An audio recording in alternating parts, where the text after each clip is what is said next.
அன்பான நேயர்களே, இப்பொழுது நாம் பார்க்க போகும் மருத்துவம் கொழுப்பு கட்டிகளை நீக்குவதற்கும் மற்றும் இதயத்தை பலப்படுத்துவதற்கும் ஓர் அற்புதமான மருத்துவத்தை பார்க்க போகிறோம். ஒரு சிலருக்கு உடலில் தேவையில்லாமல் கொழுப்பு கட்டிகள் தோன்றி பல்வேறு வகையான மன உளைச்சல்களை ஏற்படுத்தும். இதற்கு முக்கியமான காரணம் உடலில் அதிகப்படியான பேட் லிப்பிட்ஸ் என்று சொல்லக்கூடிய கொழுப்பு சேருவதனால்தான் அவை வருகின்றன. நாம் துரித உணவுகளை உண்பதனாலும் பல்வேறு வகையான வேகாத மாமிச இறைச்சிகளை நாம் உண்பதாலும் நமக்கு கொழுப்பு கட்டிகள் ஏற்படுகின்றன.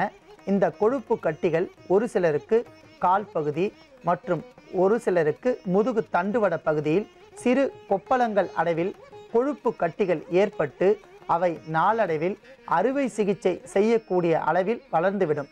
இவையெல்லாம் அதிகப்படியான பொருட்செலவும் மருத்துவத்திற்கு செல்லாமலும் மிக எளிமையான முறையில் நாம் எவ்வாறு அதை கரைத்து கொள்ளலாம் என்பதற்கும் இதயத்தை பலப்படுத்துவதற்கும் தேவையில்லாமல் ஒரு சிலருக்கு அதிர்ச்சியான செய்திகளை கேட்டால் இதயம் படபடப்பாக பால்பிட்டேஷன் என்று சொல்லக்கூடிய அளவிற்கு துடித்து கொண்டே இருக்கும். நாளடைவில் அவற்றை கவனிக்காமல் விட்டுவிட்டால் இதய நோயாக மாறிவிடும். இவற்றில் இருந்து விடுபடுவதற்கும் ஓர் அற்புதமான மருத்துவத்தை நாம் பார்க்கலாம். அதற்காக நாம் எடுத்துக்கொண்ட பொருள் செம்பருத்தி மஞ்சள் வண்ணத்தில் இருக்கக்கூடிய பூ ஒன்று, அடுத்ததாக சிவப்பு வண்ணத்தில் இருக்கக்கூடிய செம்பருத்தி, பனங்கற்கண்டு, ஓமம். அன்பான நேயர்களே, 4 பொருட்களையும் கொண்டு நாம் எவ்வாறு தீநீர் தயாரிக்கலாம் என்கிற செய்முறையை பார்க்கலாம். அதற்கு முன்னதாக நாம் புதியதாக சேர்த்து கொண்ட ஓமம் என்கிற மூலிகையை பற்றி சிறிது அதன் மருத்துவ குணங்களை நாம் பார்க்கலாம். ஓமம் கொழுப்பு கட்டிகளை கரைக்கக்கூடிய ஆற்றல் உள்ளது. ஆகையால் தான் சுமார் 1000 ஆண்டுகளுக்கு முன்பே நமது சித்தர் பெருமக்கள் ஓமத்தை தீநீராக குடித்து வந்தார்கள். எவ்வளவு பகுதி நமக்கு உடல் பகுதியில் அதிகப்படியான கொழுப்பு கட்டிகள் இருக்கின்றதோ நாம் ஓமத்தை பயன்படுத்தி வந்தால் படிப்படியாக அந்த கட்டிகள் இல்லாமல் செய்துவிடும். அந்த வகையில் மிகுந்த நன்மை தரக்கூடிய ஓமத்தையும் நாம் எடுத்து வைத்துள்ளோம்.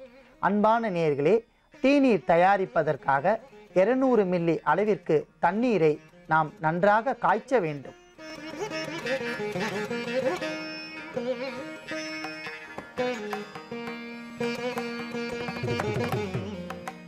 நன்றாக கொதித்து கொண்டிருக்கின்ற நீரில் நாம் 2 வண்ணத்தில் இருக்கக்கூடிய செம்பருத்தி பூக்களின் இதழ்களை மட்டும் சேர்க்க வேண்டும்.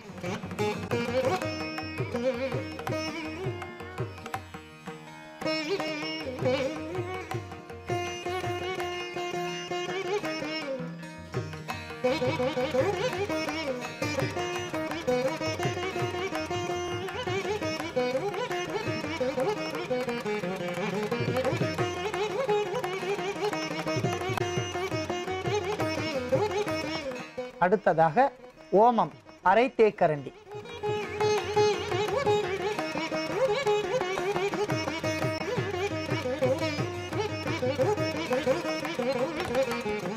இறுதியாக பனம் கற்கண்டு 1 தேக்கரண்டி.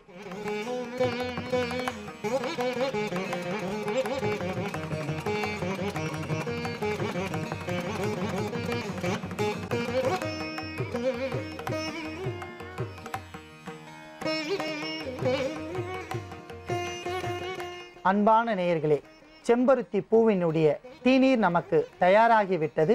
அதை நாம் வடிகட்டி எடுத்துக்கொள்ளலாம்.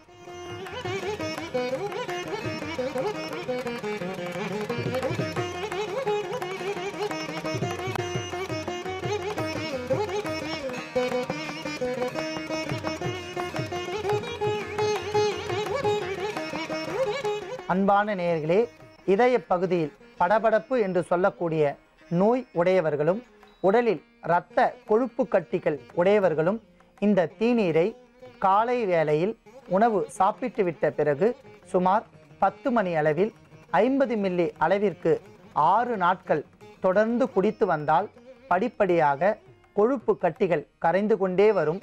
இதய படபடப்பு என்கிற நோய் பூரணமாக நீங்கிவிடும்.